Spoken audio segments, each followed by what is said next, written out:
G'day race fans, Johnny Skidpig here. Yes, I'm alive, I'm still here. I know it's been a while.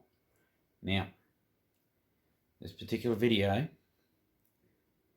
happened before the Pittsworth Sprints.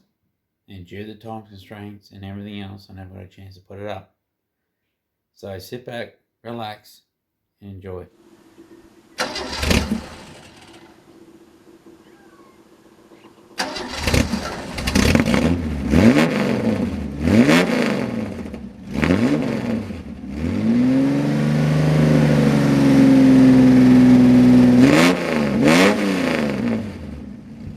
G'day, welcome to the channel. Now, the old guy needs some serious maintenance work done. I've unfortunately been neglecting it over the last maybe 5 years. I have done a few comps on that here and there, but they've just been burnout comps. I haven't raced this thing since I changed the engine. Now, in the space of those 5 years, I had a bit of a brake issue. Being in the rear brakes, so in the back there you'll see a little later on, I've got a kinked line. So I'm going to replace it with a brand new one here. I've got a retaining clip for it. I've also bought some special spanners and that too to do the job, and I've got some brake fluid here, so I'm going to be doing a fluid change. God knows how long that stuff has been in there. Now, when it comes to buying products and that, I always try and buy Australian made, or in some ways Australian owned here as well. For example, Penrite. Most of their products are made in Australia, plus they're also Australian owned since 1926. That's one Australian product. Always like Penrite, a little bit dear, but in a way they're worth it. Another good Australian product is Newline. I've used their products in the past as well, and Gulf Western. So I'm not. Let me rephrase that. I'm not partial to one company only. Always try and buy Australian products where I can. If it works for me, well, I'll keep it. If not, well, I'll try something else. So again, always go for Australian products where possible, at least Australian owned, etc. So that's why I got the old girl. Made in 1973. This one was made in Brisbane. So, there you go. Let's get to it.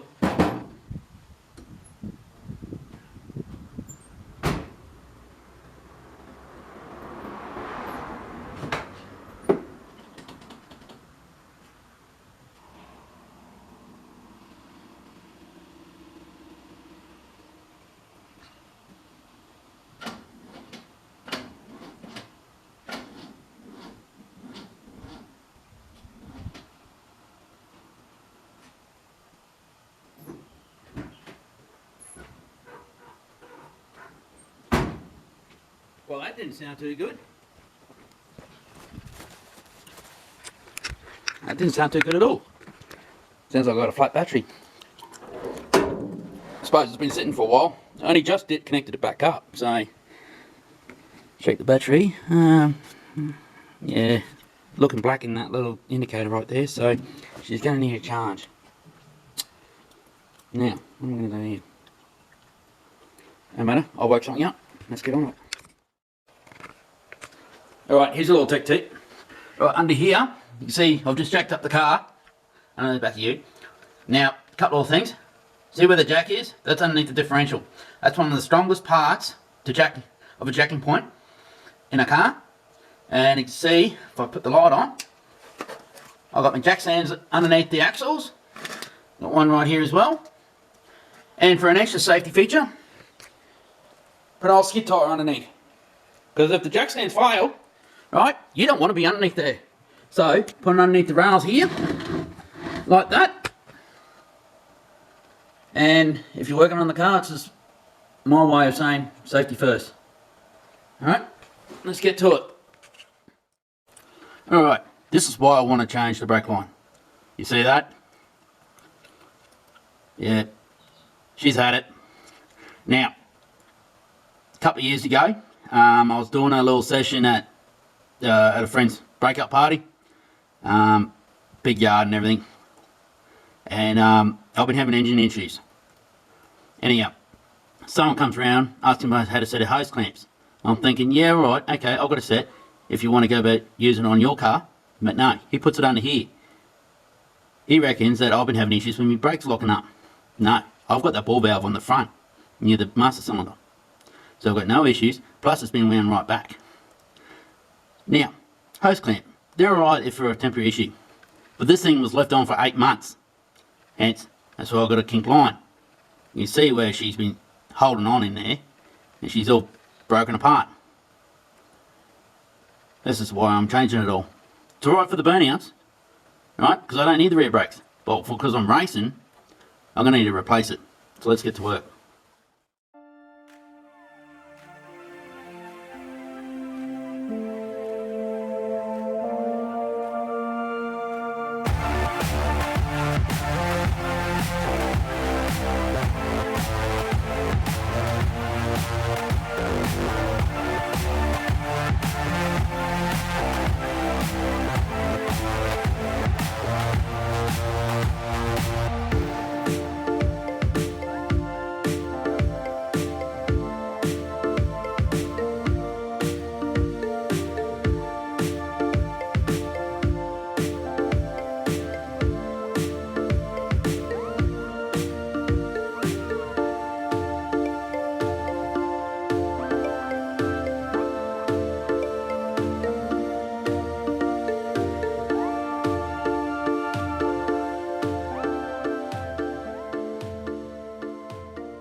Now, it's important to remember too, when you go about doing work like this, always wear safety glasses or safety protection of some sort.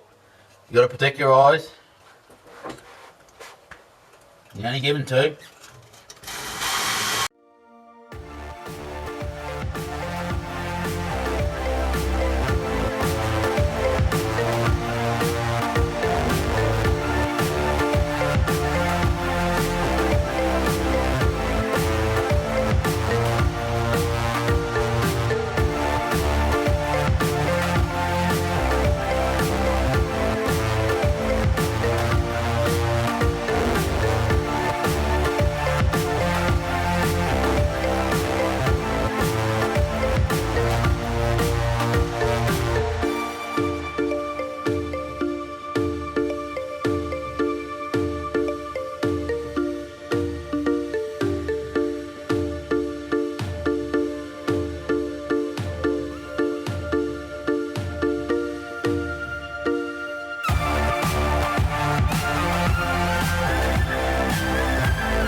Here we go, a little quick comparison of between the old and the new. See close up here where that's where that bloody hose clamp was on, and kinked it and just ruined it. And because of the age of it, it's probably the original one. And here's the new one. And like I said before, I like to try and support Australian jobs where I can. And then I bought this one from Breakland Toowoomba. They made it up for me at the very last minute, just as they were closing. So I really do appreciate them to make it up for me at short notice. So you can see this is the end where it bolts up to the differential there. So that nut goes into that one there where my thumb is. The 2 hard lines go on either side, here and here. And that goes onto the hard line at the near the fuel tank. Let's get this sucker in, eh?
Well, this literally put a spanner in the works, didn't it? Bad joke there, sorry. Looks like I'm going to have to take this battery out. I've charged it up all night last night, and it still won't start the old girl. I'd say it's dropped the cell.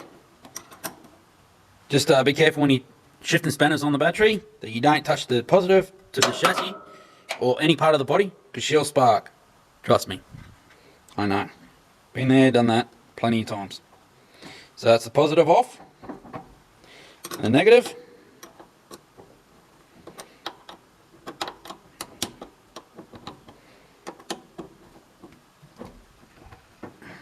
Alright. That's out of the way. Take the bracket off.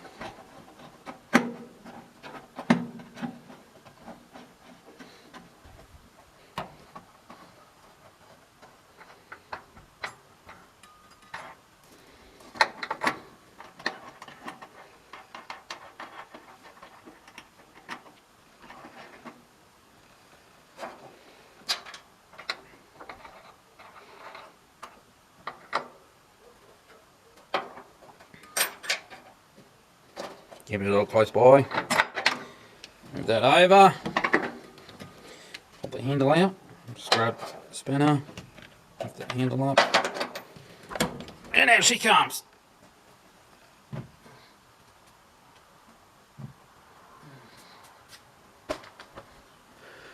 Alrighty, let's have a look. Now, I don't know if you can see that, but the indicator says it's green. Now, according to that, turn it around, it says it's okay.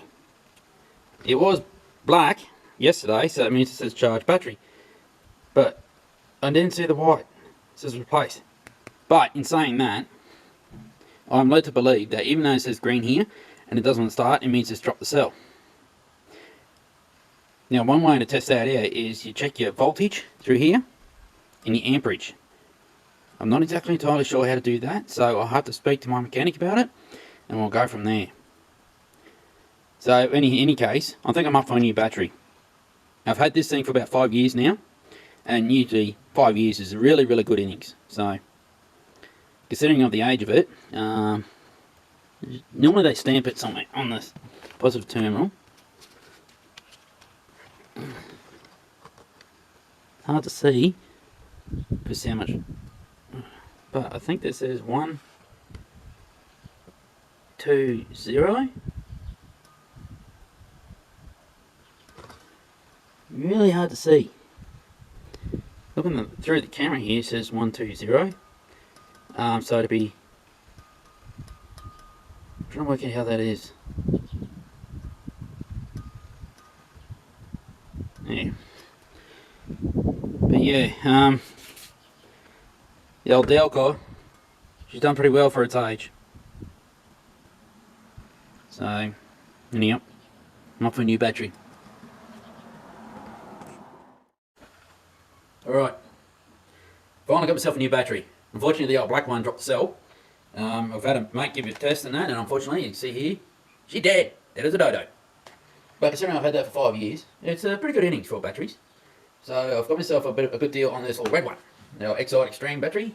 So we'll put that in and we'll see how we go with that.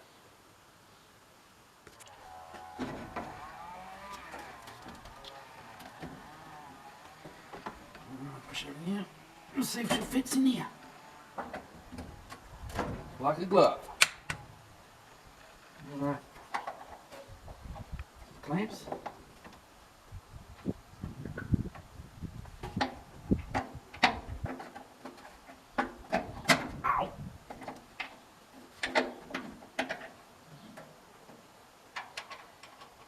Washers.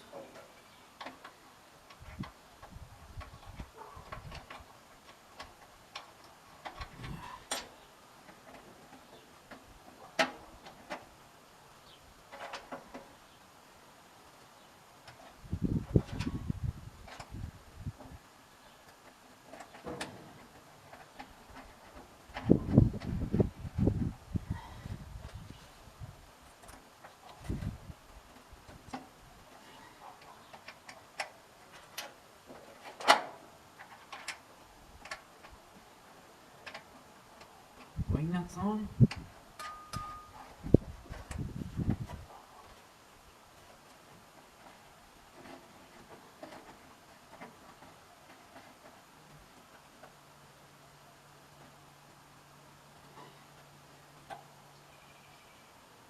Alright, battery's clamped. So, negative.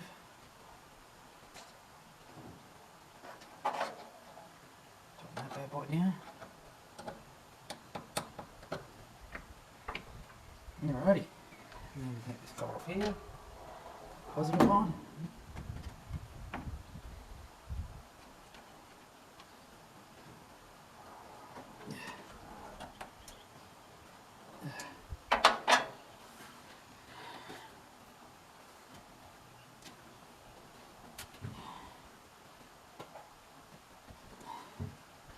Because the battery is a little bit taller, there's a little bit of finesse at the moment.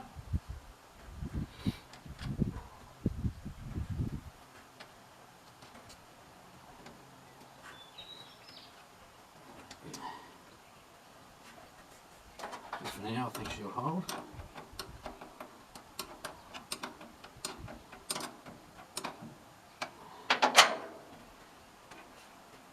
Covers back on.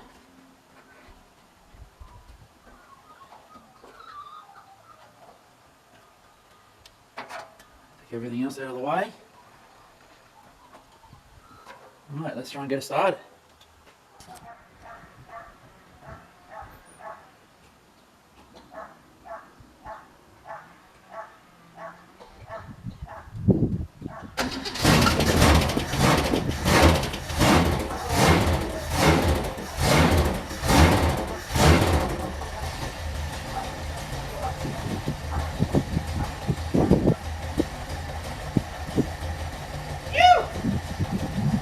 First go.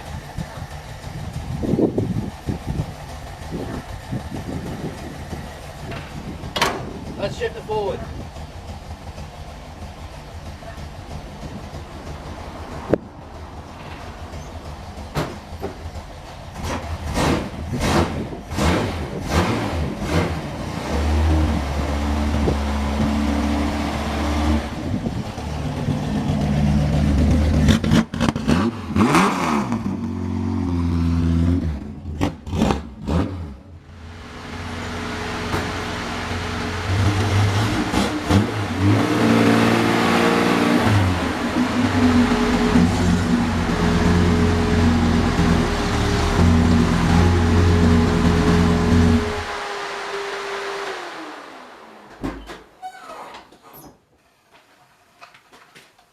Alright, now it's time to bleed the brakes. Right, first things first though is I've got to get rid of all this old fluid. It's been sitting here for God knows how long. Although it looks in pretty good nick, but I'm going to change it. Anyhow, I end up picking up this tool here. It's a vacuum brake fluid bleeder. So basically you plug it in by the air compressor, and then that end there goes on a little bleed screw at the back of the dip, at the back in the brakes there. So, but first things first, I'm going to plug this in and suck all that fluid out.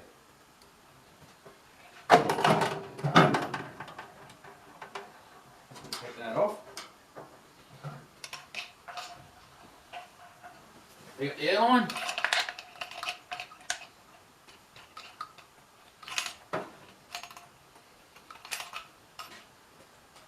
Run some air through it first. Let's see how it works.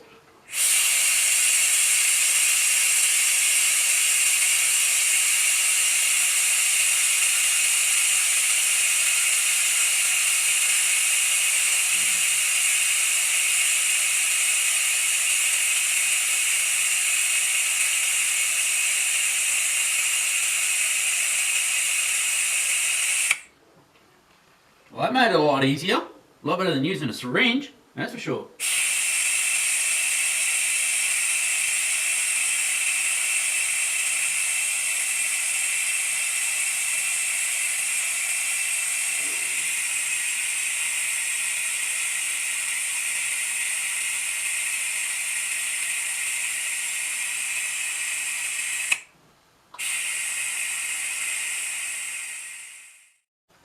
Alright, now that's all empty, time to fill up with some fresh stuff.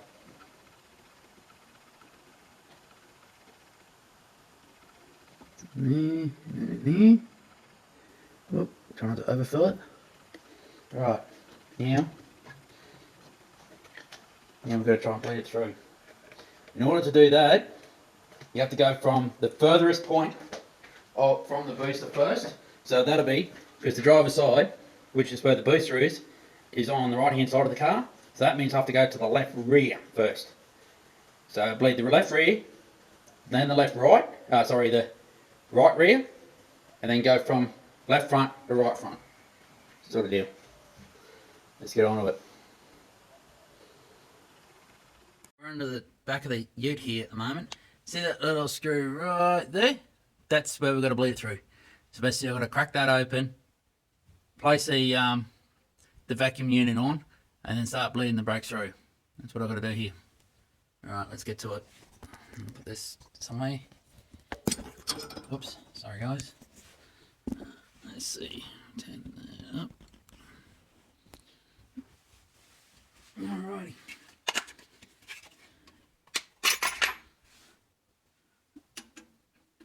Oh, look at that. Best try, 5/16. Now, when you go about doing flared nuts and all that, better off getting a set of spanners suited for the job. These are called flare nut spanners. Got an opening there, and they're more suited to do flare nuts around pipes, nipples, all that sort of stuff. So, crack that open.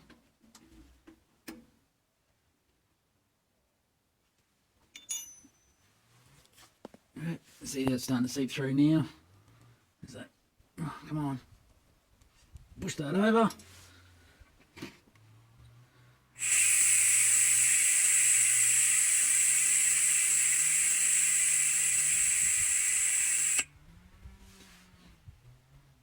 No, I'm going to need some more power. Don't do that, press front.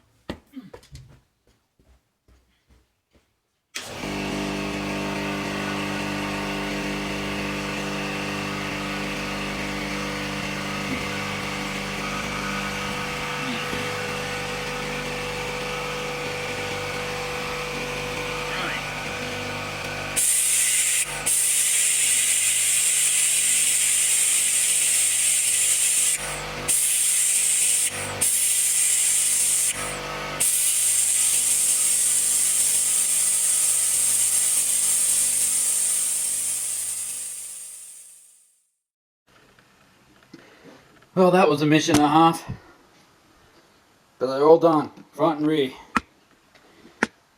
Things didn't go to plan, unfortunately, but thankfully I was able to get a neighbour to give me a hand to finish the job. So, all the brakes are done now. Let's put all the wheels on and get it back on those wheels. All front and rear are done. Awesome.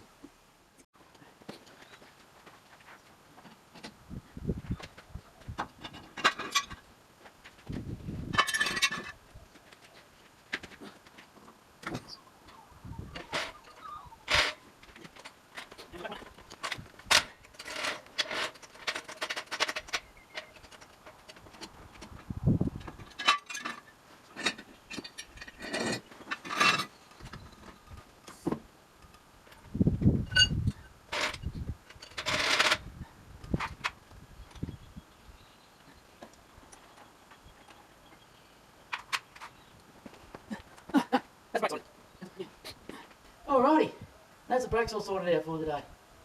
I hope it worked, because I'll be stuffed if it don't. Alright, let's get this out and start cleaning the shed up.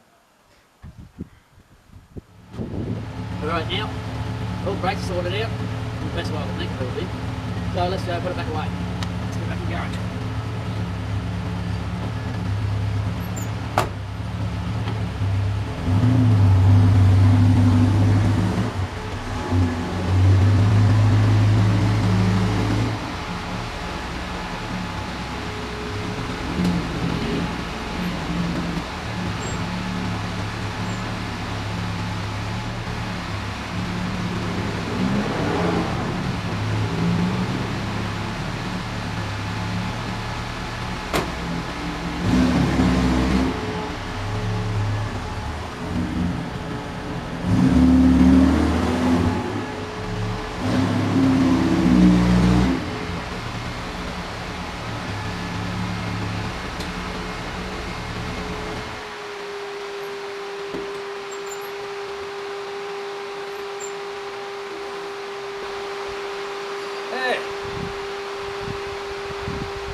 Let the fan keep going, cool it off for a bit.